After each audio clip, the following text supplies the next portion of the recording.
రామరాజ్య ప్రియ సార్వభౌమ శ్రీరామ సీతారామ.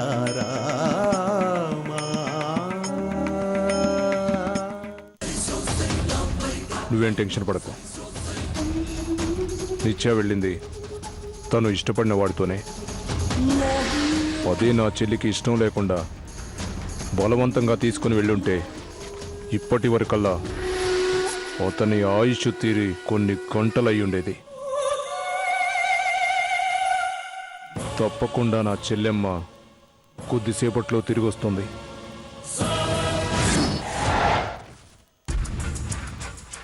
రాకపోతే అప్పుడు ఏం చేయాలో ఆలోచిస్తాను.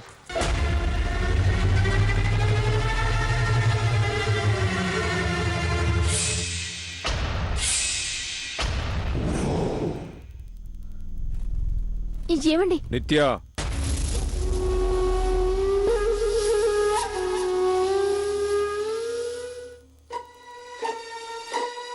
దేవు నిన్ను ఎక్కడికి తీసుకెళ్ళాడమ్మా? స్వర్గం దాకా తీసుకుని వెళ్ళాడన్నయ్య.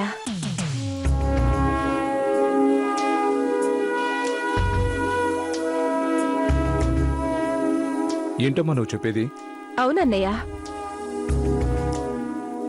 ప్రేమ మైకం అంటారు, కానీ అది మత్తు కాదు, స్వర్గం అని దేవ్ మాటల్లో తెలిసింది.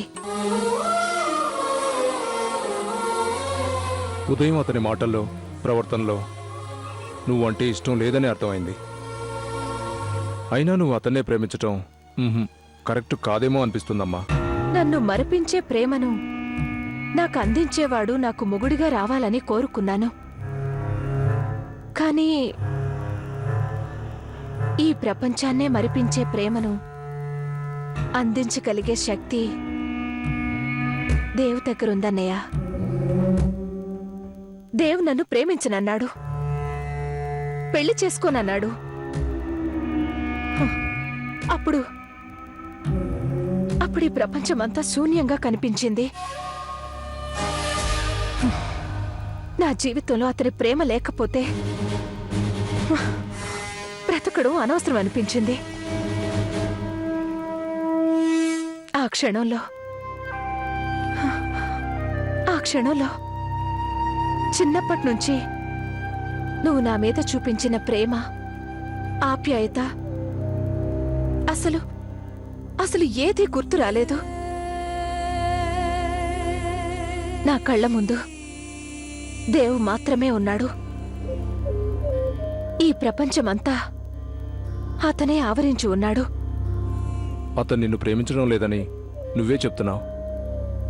అలాంటప్పుడు అతని కోసం ప్రాకులాడటం ఎందుకు? నీకు అందం తక్కువ, ఆస్తి తక్కువ? అంతకన్నా ప్రేమగా చూసుకునే భర్త నీకు తప్పకుండా దొరుకుతాడు. దొరకడన్నయ్య. దేవ్ లాంటి భర్త నాకు దొరకడు. ఎట్టి పరిస్థితుల్లోనూ ఆ అవకాశమే లేదు. దేవ్ మాత్రమే సముద్రమంత ప్రేమను చూపించగలడు, ఆకాశమంత అభిమానాన్ని పంచగలడు. ఇంతకీ ఏమంటావు?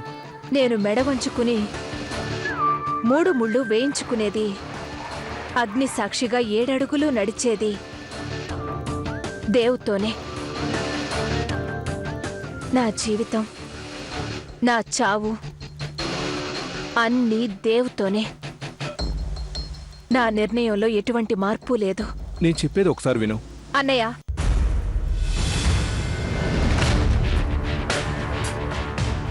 నా గురించి నీకు బాగా తెలుసు. నేనొక నిర్ణయం తీసుకుంటే వెనకడుగు వేయనని, చచ్చైనా దాన్ని సాధిస్తానని.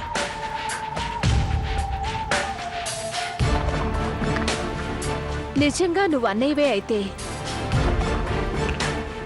నా మీద నీకు ప్రేమే ఉంటే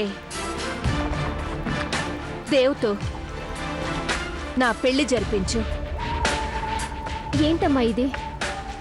మనం ప్రేమించేవాడు కాదు, మనల్ని ప్రేమించేవాడిని పెళ్లి చేసుకుంటే జీవితం సుఖంగా ఉంటుంది, కాపురం సంతోషంగా ఉంటుంది. లేకపోతే జీవితంలో ఎన్ని సమస్యలు వస్తాయో ఆలోచించావా? శాంతి, దేవ్ ఇప్పుడు నన్ను ప్రేమించకపోవచ్చు, కానీ త్వరలోనే నేనే ప్రాణమంటూ నా చుట్టూ తిరిగేలా చేస్తాను. నేను తప్ప మరో జీవితం లేదనుకునేలా తయారు చేస్తాను. సరేనమ్మా, నువ్వు చెప్పిందే జరుగుతుందనుకుందాం. కానీ అతనేంటో తెలీదు, కులం గోత్రం తెలీదు. అలాంటి వాణ్ణి ఎలా పెళ్లి చేసుకుంటావు? మనసుకు కులం తెలియదు, ప్రేమకు గోత్రం తెలియదు. అలాంటి వాటితో నాకసలు పనే లేదు. నాకు దేవ్ మాత్రమే ముఖ్యం. అతను నాకు కావాలి, అంతే.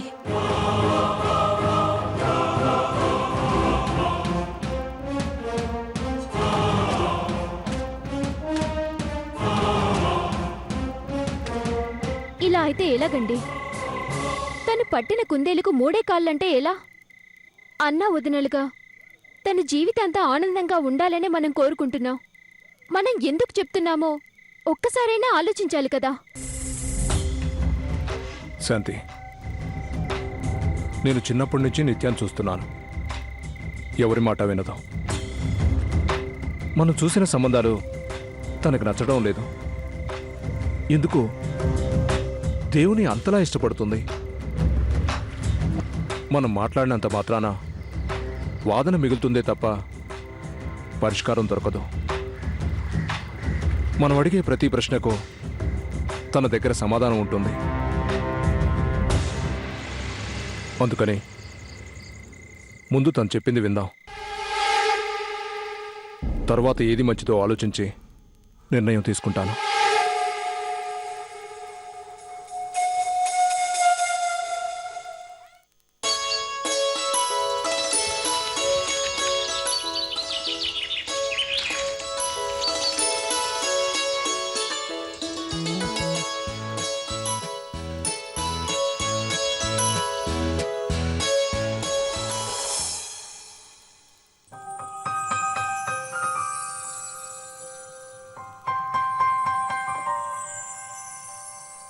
కానీ నేను లేని ఈ 10 రోజులు ఆ కుండీలో చెట్టుకు పూస్తున్న ముద్ద మందారం నీ జడం చేరాలి.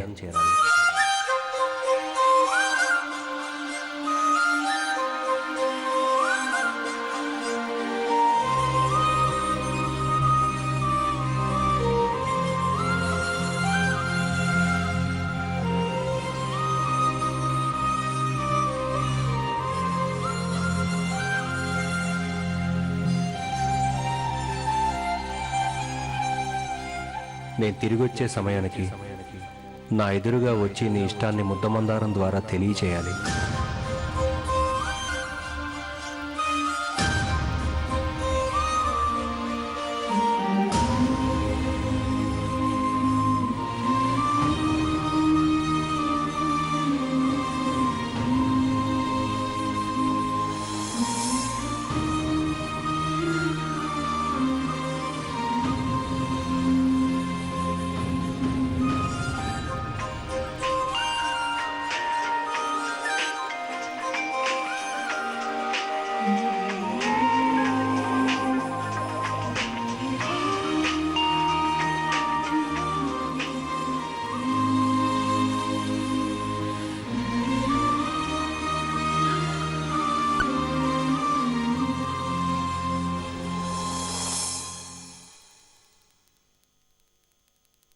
Hello, good morning.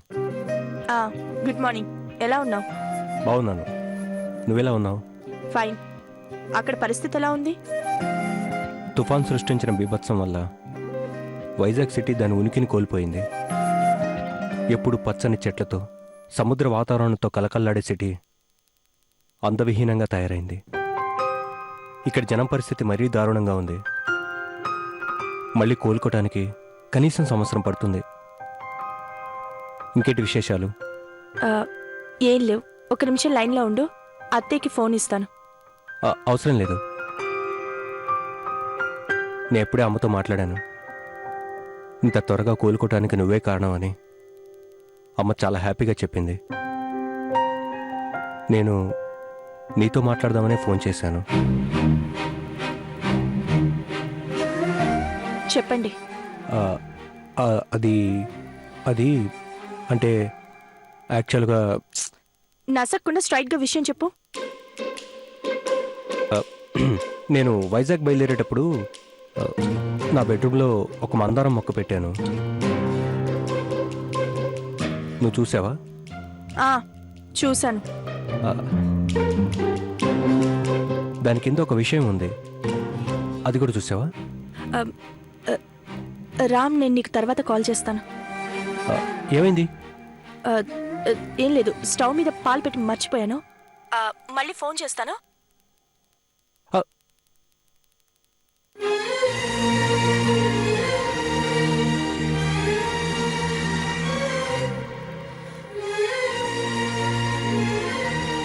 టాపిక్ తీసుకురాకుండా హడావిడిగా ఫోన్ కట్ చేసింది ఏంటి?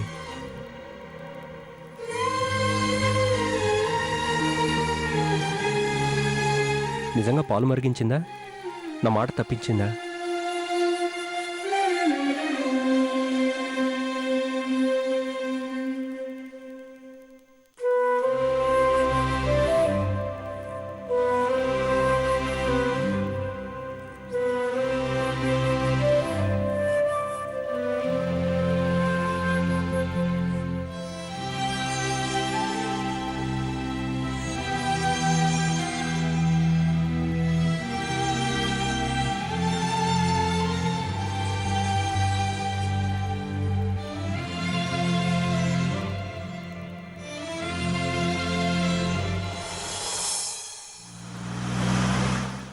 సారీ డాక్టర్ గారు, మీకు ట్రబుల్ ఇస్తున్నాను. యాక్చువల్గా అమ్మనే మీ దగ్గరికి తీసుకొద్దాం అనుకున్నాను. అమ్మకు ఆల్మోస్ట్ క్యూర్ అయిపోయింది. చెకప్ కోసమే కదా అని మిమ్మల్ని రిక్వెస్ట్ చేశాను. No problem sir, it's my duty. ఒక డాక్టర్గా పేషెంట్ని చూడటం నా కర్తవ్యం.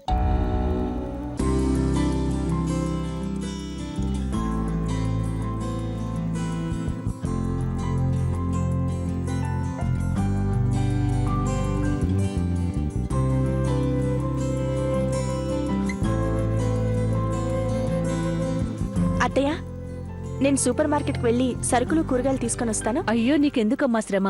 కృష్ణ బ్యాంక్ నుంచి వచ్చేటప్పుడు తీసుకొస్తాళ్లే. ఇందులో శ్రమే ఉంది అత్తయ్య. బావగారు బ్యాంకు నుండి అలసిపోయి వస్తారు. పక్కనే కదా, నేను వెంటనే వచ్చేస్తాను. సరే, నీ ఇష్టమమ్మా.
రండి డాక్టర్.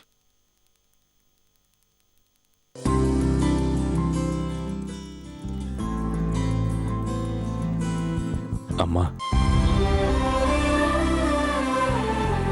దేవ్, రా బాబు. రండి డాక్టర్, కూర్చోండి. Thank you. ఎలా ఉన్నావు దేవ్? బాగున్నానమ్మా, మీరెలా ఉన్నారు? బాగున్నాను బాబు. టైంకి టాబ్లెట్స్ వేసుకుంటున్నారా? వేసుకుంటున్నాను బాబు. మా కోడలి పిల్లుందిగా, దగ్గరుండి చూసుకుంటుంది. అదే బాబు, మా కృష్ణ మరదలు. ఓ నైస్. మీకోసం డాక్టర్ని తీసుకుని వచ్చానమ్మా. యాక్చువల్గా హాస్పిటల్కి తీసుకుని వెళ్దాం అనుకున్నాను, కానీ రిపోర్ట్స్ అన్నీ క్లియర్గా ఉన్నాయి. మీరు హాస్పిటల్ వాతావరణం నచ్చదని చెప్పారు. అందుకే డాక్టర్ని మీకోసం ఇంటికి తీసుకొచ్చాను. ఇంట్లో ఎవరు లేరా? రామ్ ఇంకా వైజాగ్ నుంచి రాలేదు. కృష్ణేమో బ్యాంక్ వెళ్ళాడు. కోడలి పిల్ల సూపర్ మార్కెట్కి వెళ్ళింది. Okay doctor, carry on. నేను హాల్లో వెయిట్ చేస్తుంటాను. Okay sir.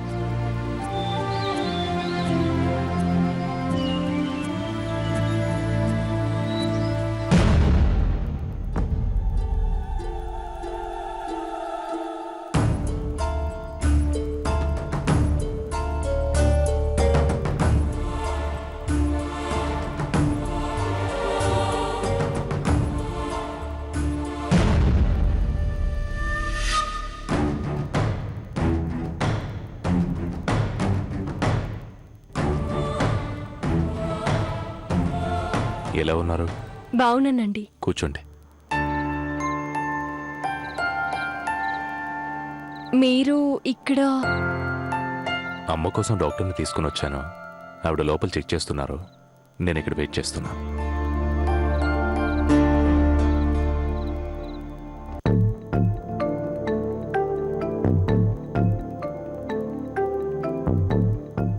ఐ థింక్ మీరు మీ చెల్లెల కోసం చూస్తున్నట్టున్నారు. తను లేదు, బయటికి వెళ్ళింది. నేను కూడా అత్తయ్య ఎలా ఉన్నారో చూసి వెళ్దామని వచ్చాను. చూసి వెళ్ళటానికి రాకూడదు, వచ్చాక ఎలా ఉందో చూడాలి.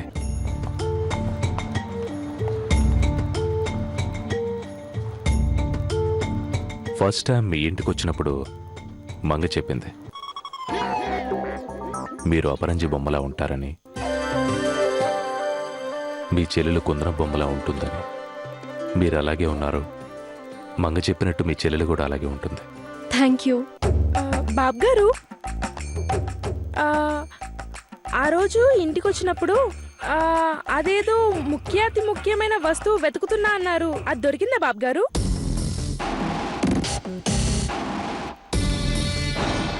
తప్పు మంగ. ఒక విషయం విన్నప్పుడు అది సరిగ్గా గుర్తుపెట్టుకోవాలి. ఒకవేళ మర్చిపోతే అదేంటో తెలుసుకోవాలి. అంతేగాని తప్పు మాట్లాడకూడదు.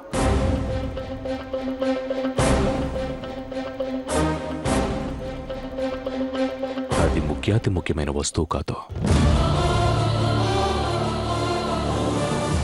ప్రాణానికి ప్రాణమైన వస్తువు.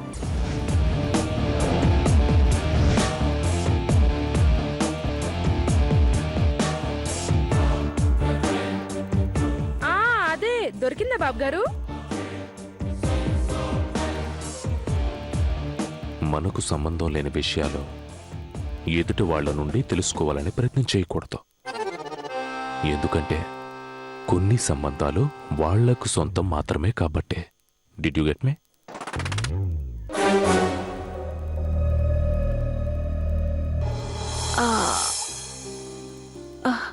ఇది ఆర్థోపెటిక్ ఆయిల్ అండి. రోజు కాళ్ళకి చేతులకి మసాజ్ చేస్తుండే. అలాగేనండి. వస్తానండి. మంచిదమ్మా.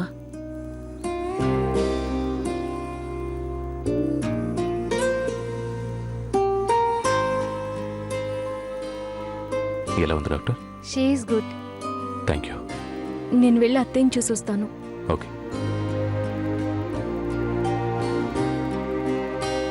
కూర్చోండి.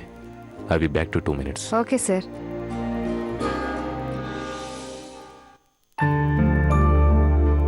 ఇప్పుడు ఎలా ఉంది అత్తయ్య? కొంచెం నొప్పిగా ఉందమ్మా, తగ్గిపోతుందిలే. కూర్చో. ఎంతసేపు అయిందొచ్చి? ఒక 5 నిమిషాలు అయింది. జానకి సూపర్ మార్కెట్కి వెళ్ళిందమ్మా. దేవి గారు చెప్పారు అత్తయ్య. నేను పరిచయం చేయకముందే మీరిద్దరూ పరిచయాలు చేసుకున్నారా?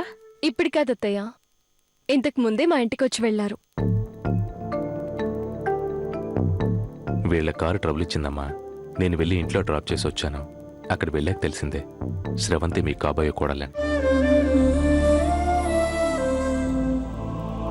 అమ్మా, డాక్టర్ వెయిట్ చేస్తున్నారు. నేను బయలుదేరుతాను. ఒక్క 10 నిమిషాలు బాబు, జానకి వస్తుంది. కాఫీ తాగి వెళ్దువు గాని. ఎందుకమ్మాయి గారు, నేనున్నానుగా, చిటికలో పెట్టి తీసుకొస్తాను. దేవ్, కూర్చో.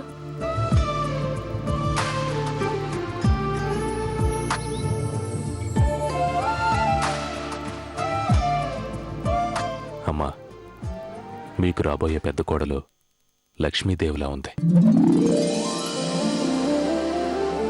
అలాగే నా దోస్తు రామ్ చేసుకోబోయే అమ్మాయి కూడా అన్ని విధాలుగా మీకు తగినట్టుగా ఉండే అమ్మాయి రావాలని మనస్ఫూర్తిగా కోరుకుంటున్నాను. అమ్మా స్రవంతి, దేవ్ చాలా మంచివాడు. నేను ఈ రోజు ఇలా ఉన్నానంటే కారణం ఇతనే. నాకు యాక్సిడెంట్ జరిగి రోడ్డు మీద పడుంటే దేవ్ హాస్పిటల్లో జాయిన్ చేశాడు. అంతేకాదు నాకు రక్తం కూడా ఇచ్చాడు. చాలా థ్యాంక్స్ అండి. మా అమ్మకు నేను బ్లడ్ ఇచ్చాను, దానికి థ్యాంక్స్ ఎందుకండి?